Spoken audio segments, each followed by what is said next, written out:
কেমন আছো সবাই? আশা করি ভালো আছো, সুস্থ আছো। তো আজকে সকালবেলায় উঠে প্রথমেই মুখ টুক ধুয়ে নিলাম। আর সকালবেলায় শুভ সকাল সকলকে। আর তার সঙ্গে একটা নতুন ব্লগ শুরু করছি। আশা করি তোমরা সবাই সঙ্গে থাকবে। আর আশা রাখবো ভালোও লাগবে আজকের ব্লগটা। তো প্রতিদিন যেমন নিত্য নৈমিত্তিক মুখ ফুক ধুয়ে তারপরে চাটা খাই, তো আজকেও চাটা খাবো। কিন্তু মুখ ধোয়ার আগে অনেক কাজ আগে হয়ে যায়, তো সেই কাজগুলো যথারীতি হয়েও গেছে। আর আমি চাটা ভিজতে দিয়ে এখন চলে এসেছি রান্নাঘরে। আর রান্নাঘরে এসে আমি এখন ভাতের চালটা ধুয়ে নিচ্ছি। আর ধুয়ে নিয়ে আমি এখন ভাতটা বসিয়ে দেবো।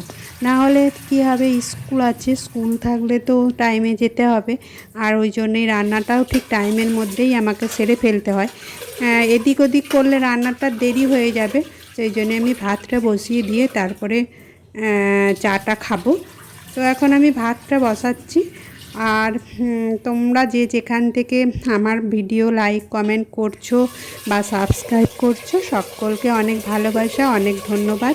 হ্যাঁ, এইভাবে আমার সঙ্গে থাকলে আশা রাখছি আমি ঠিক একদিন একটা জায়গায় পৌঁছে যাব। তো সবই তোমাদের ভালোবাসায়।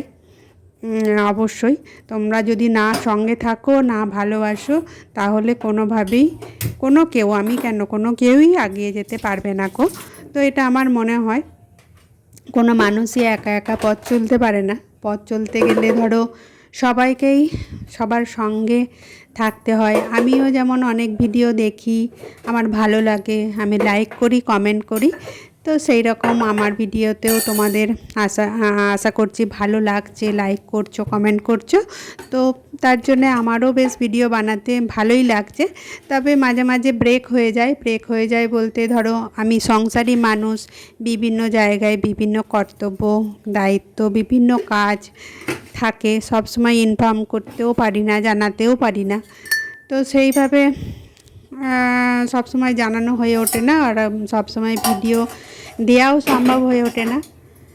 তো এই দেখো, কথা বলতে বলতে আমার চাটা ভিজে গেছে, এদিকে ভাতটাও বসিয়ে দিয়েছি আর চাটা ছেঁকে নিলাম। আর আমি প্রতিদিন সকালে কি করি বলো তো? প্রতিদিন সকালে আমি চিনি ছাড়া চা খাই। মানে সকালে কেন, আমি সবসময়ই চিনি ছাড়া চাটাই খাই। আর তোমাদের দাদা খায় চিনি দেয়া। আর এই বিস্কুটগুলো একটুখানি খাই, মেরি বিস্কুট খাই, আবার কখনো ক্রিম কেকার খাই, বিভিন্ন রকম যখন যেমন হয় পাল্টে পাল্টে আনি। একভাবে একই রকম বিস্কুট আমাদের ভালো লাগে না, ওই জন্য বিভিন্ন রকম পাল্টে পাল্টে আনা হয়। তো চলো চাটা খেতে থাকি। তাপমাত্রা বেড়ে গেলে অক্সিজেনের মাত্রাটা আর কি কমে যাবে, নামলে আর কি এমনি তখন একটু শ্বাসে প্রবলেম হয়। তাপমাত্রা অত বেড়ে গেলে আরো প্রবলেম হবে। কারণ বিমানটা নামবে, বিমান নামাবার তো লোকগুলোকে নামতে হবে। আচ্ছা, লোকগুলো নামলে অসুবিধা হবে তো, সেই জন্য বিমান সব বন্ধ হয়ে গেল। মানে সেটাই বলছে যে ওখানে লেকের মতো জায়গায় আসলে বরফ গলছে আর কি, মানে পাহাড়ের বরফ গলছে, ওই জন্য এখানে তাপমাত্রাটাও তো প্রচুর বেড়ে গেছে, তেমনি পাহাড়ের তাপমাত্রাটাও বেড়ে গেছে, বরফ গলে যাচ্ছে।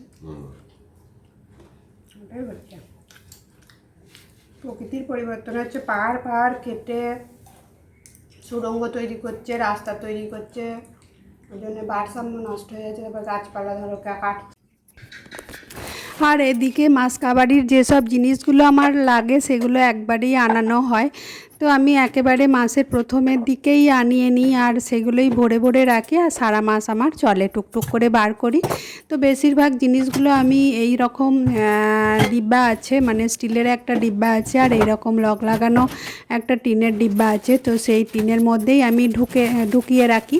তো এবারে আমি আগের জিনিসগুলো যেগুলো আমার একটু আধটু সংসার খরচ করে যেগুলো বেঁচেছে সেগুলো আগে ওপরের দিকে রাখবো, কেননা ওগুলো আমি আগে ব্যবহার করে নিই।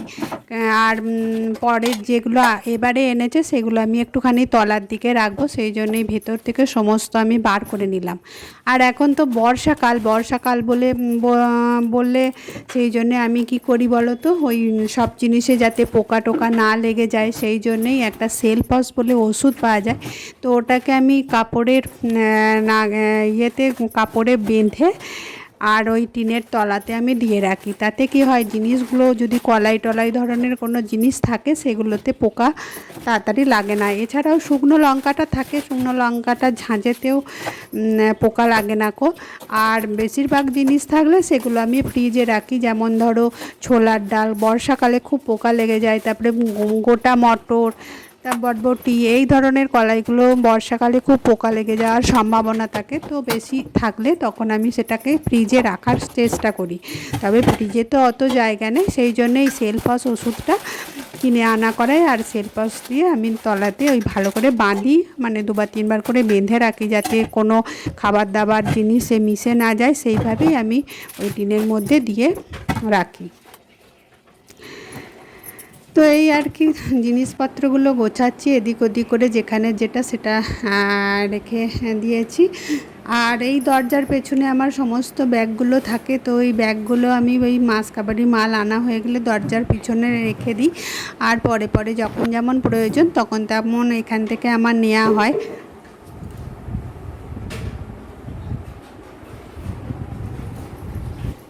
গুড মর্নিং, কেমন আছো সবাই? আশা করি ভালো আছো, সুস্থ আছো। তো আমিও বেশ ভালো আছি। আজকে আবার একটা নতুন ব্লগে তোমাদের সকলকে স্বাগত। তো চলো, আজকের ব্লগটা আশা করি ভালো লাগবে। আর আগের ব্লগে যারা লাইক করেছো, কমেন্ট করেছো, তাদেরকে অনেক ধন্যবাদ, অনেক ভালোবাসা জানিয়ে আজকের দিনটা শুরু করছি। এখন আবার চলে এলাম রান্নাঘরে, বুঝলে। রান্নাঘরে দেখো চপের পুরটা করেই রেখেছিলাম। কিসের চপ বলো তো? কাঁচকলার। অনেকগুলো কাঁচকলা জড়ো হয়েছিল, সেই কাঁচা কলাগুলোকে সিদ্ধ করে একটুখানি চপের পুর বানিয়ে রেখেছিলাম। ওই টিফিন টাইমে একটুখানি মুড়িটা বেশি খাওয়া হয়, আর সেই জন্যই চপটা একটুখানি ভেজে নিচ্ছি। গরম গরম চপ ভাজা দিয়ে আজকে টিফিনটা করে নেওয়া হবে। আর এদিকে তোমাদের দাদা বাজার থেকে বড় বড় পুঁটি মাছও এনেছে।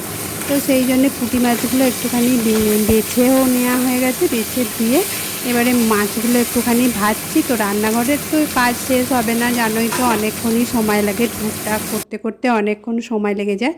আর এটা যেটা দেখতে পাচ্ছ, এটা একটুখানি ভেটকি মাছ। তো এই ভেটকি মাছটা আমার ফ্রিজে আগে থেকেই আনা ছিল। তো এই ভেটকি মাছটার আমি একটা রেসিপি বানাবো। আর রেসিপিটা বানানোর জন্য আমি এখানে দিয়ে দিয়েছি কালো সর্ষে, সাদা সর্ষে বাটা, আর তার সঙ্গে দিয়ে দিয়েছি টক দই, আর এখন দিলাম পোস্ত বাটা। তো পোস্ত বাটাটা অপশনাল, পোস্ত বাটাটা দিতেও পারো, না দিতেও পারো। তো আমি একটুখানি পোস্ত বাটা দিয়েছি। কালো সর্ষে, সাদা সর্ষে আর কাঁচা লঙ্কা একসঙ্গে পেস্ট করে দিলেও হবে। তো আমি ওই পেস্টটার সঙ্গে একটুখানি পোস্ত বাটা দিয়েছি, কেন? তাতে টেস্টটাও ভালো হবে। আর আমার সর্ষেটা একটুখানি তিতো তিতো ভাব লাগছে, ওই জন্যেই আমি একটুখানি পোস্ত বাটা দিয়েছি, তাতে তিতকুটে ভাবটা কেটে যাবে। আর আরেকটা উপায় হচ্ছে তিতকুটে ভাবটা কাটার, যখন সর্ষে বাটবে তখন একটুখানি 1 চামচ বা হাফ চামচ, যেমন সর্ষের পরিমাণ সেরকম একটুখানি নুন দিয়ে নিতে হবে। তাতে করে কি হয়, সর্ষেটা বাটার সময় যে তিতো ভাবটা, সেই তিতো ভাবটা থাকে না।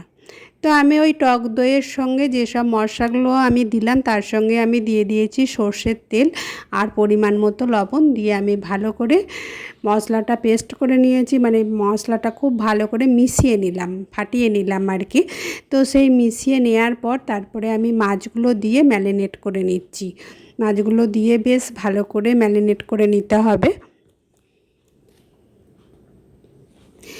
ভালো কিছু রান্না করলে মনে হয় সবার সঙ্গে একটুখানি শেয়ার করি, তাই আজকে একটুখানি ভেটকি মাছটা এইভাবে রান্না করছি বলে তোমাদের সঙ্গে একটুখানি শেয়ার করতে ইচ্ছা হলো, আর সেটাই শেয়ার করছি। তো রান্নাটার নামটা তো বলবোই, আর তোমরা দেখেও খানিকটা বুঝতে পারবে।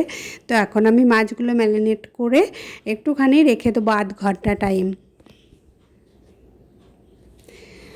আর এই যে আমি তোমাদের দাদাকে, আমাদের পাশেই কলা গাছ আছে, তোমরা অনেকবারই দেখেছো কলা গাছ, আমি মানে ভিডিও করি বাইরের দিকটা যখন, তখন কলা গাছগুলো নিশ্চয়ই দেখেছো। তো সেই কলা গাছ থেকে একটুখানি কলা পাতা নিয়ে এসেছিলাম, আর সেই কলা পাতাগুলোকে আমি একটুখানি তাওয়ায় দিয়ে একটুখানি সেঁকে নিয়েছি।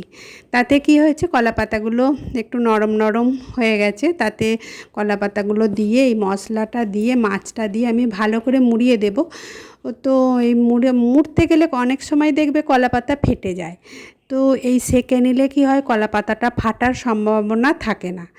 আবার তা সত্ত্বেও যদি একটু আধটু ফেটে যেতে পারে, তো তাতে করে আবার একটা কলাপাতা সেখানে অ্যাড করতে হবে, এই আর কি। হতেই পারে মানে তুমি ধরো 5টা 10টা করছো, সেখানে একটার তো প্রবলেম হতেই পারে, সেক্ষেত্রে আর একটা কলাপাতা দিতে হতে পারে। তো আমি এইভাবেই করেছি আর সেটাই তোমাদের সঙ্গে একটুখানি শেয়ার করছি। তো মাছগুলো আমি এখন মুড়িয়ে নিচ্ছি, মশলা প্লাস মাছ দিয়ে মুড়িয়ে সুতো দিয়ে একটুখানি বেঁধে নিচ্ছি। এই রান্নাটা আমি প্রথমবারই বানাচ্ছি, তো একটুখানি থতমত লাগছে, তবে জানি না কেমন খেতে হবে। তো বানাচ্ছি, আমার বেশ একটু অন্যরকম রেসিপি বা কোনো ভালো কিছু থাকলে অন্যরকম রেসিপি বানাতে বেশ ভালোই লাগে।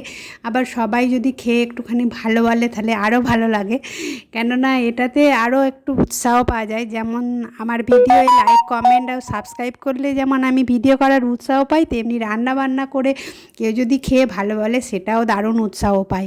আর আমার মনে হয় রান্নাবান্না বলো, সংসারের কাজ বলো, সবটাই একটা আর্ট।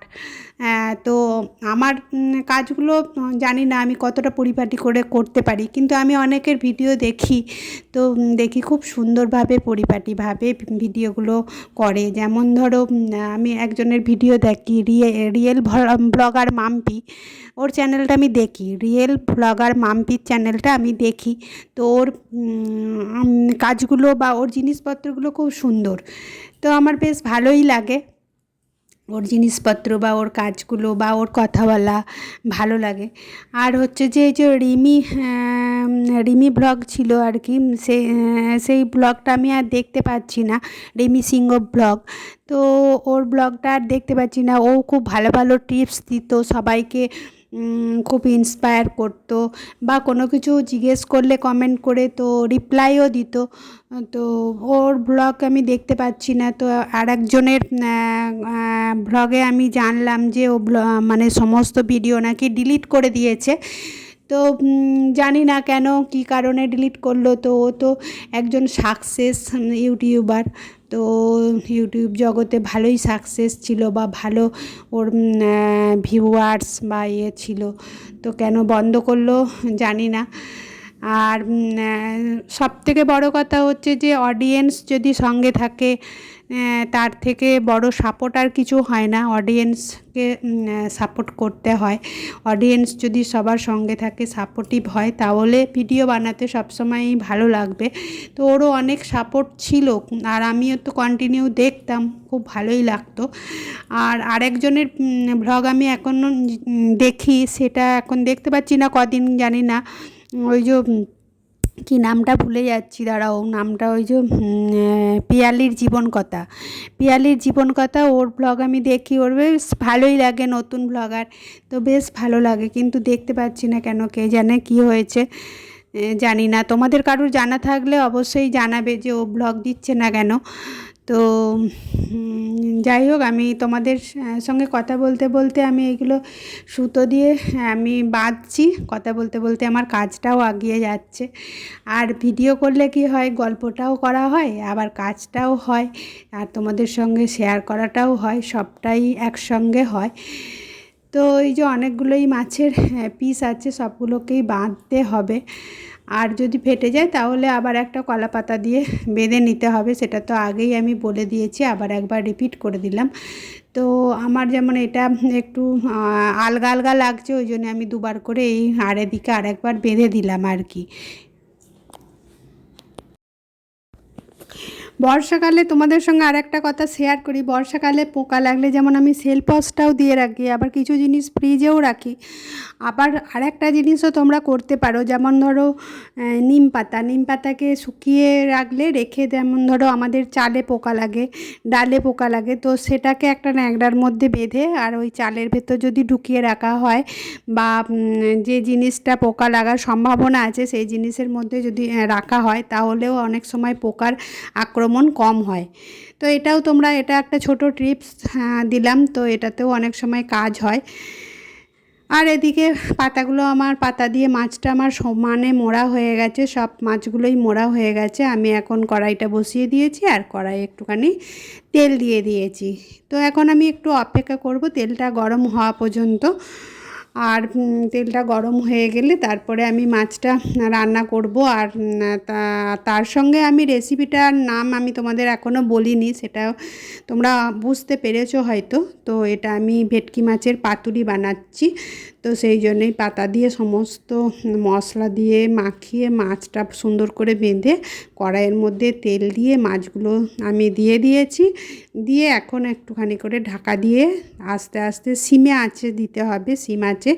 তো গ্যাসের ফ্লেমটা সবসময় সিমে রাখতে হবে। আর এই উল্টে পাল্টে মাছগুলোকে অনেকক্ষণ ধরে রান্না করতে হবে। আমার একটা পিঠ হয়ে গেছে, দিয়ে এখন আমি আবার একটা পিঠ উল্টে দিচ্ছি। তো বারবার এরকম করে উল্টে পাল্টে 5 থেকে 7 মিনিট রান্না করলে মাছটা তারপরে রেডি হবে। তো আমি এইভাবেই এখন রান্নাটা করতে দিয়েছি, মানে এখন সিমে দিয়ে একটুখানি করে রাখছি আর উল্টে পাল্টে নিচ্ছি যাতে ভেতরে মাছটা কাঁচা না থাকে। আর যদি গ্যাসের ফ্লেমটা বাড়িয়ে দেওয়া হয় তাহলে মাছটা ভেতরে কাঁচা থেকে যাবে, পাতাগুলো লাল লাল হয়ে যাবে, তাতে মাছের টেস্টটাও হবে না আর মাছটা ভেতরে কাঁচা থেকে যাবে। ওই জন্যই আমি একবার করে ঢাকা দিচ্ছি আর একবার করে উল্টে পাল্টে নিচ্ছি। আর তোমরা যদি এই রেসিপিটা করো তোমরাও ঠিক এইভাবেই রান্নাটা করবে। তো কথা বলতে বলতে সমস্ত রান্না আমার কমপ্লিট হয়ে গেছে। তো কমপ্লিট হয়ে গেছে আর এদিকে আমি খেতেও দিয়ে দিয়েছি সবাইকে। ভাতটা বাড়া হয়ে গেছে দেখতেই পাচ্ছ। আর এদিকে এই যে পাতার মোড়া যে রান্নাটা করলাম, প্রথমবার করলাম, খুব ভয় ভয় লাগছে যে জানি না কেমন হবে। তো তোমার দাদাই খুলছে মাছটা, তো দেখা যাক কেমন হয় বা ওরাই বা কী বলে। তো এই মাছটা খুলতে খুলতে তোমাদের একটা কথাই বলবো, যাদের আমার ভিডিওটা একটুও ভালো লেগেছে তারা অবশ্যই একটা লাইক একটা কমেন্ট করে পাশে থেকো। আর যদি খুব ভালো লাগে তাহলে সাবস্ক্রাইব করার অনুরোধ রইল। তো মাছটা তো খোলা হয়ে গেছে, দেখতেই পাচ্ছ কেমন সুন্দর একটা লাগছে। তো জানি না খেতে কেমন হয়েছে, ওরা খেয়ে বলবে কেমন হয়েছে। তো সবাই ভালো থেকো, সুস্থ থেকো আর সব সময় সঙ্গে থেকো। টাটা।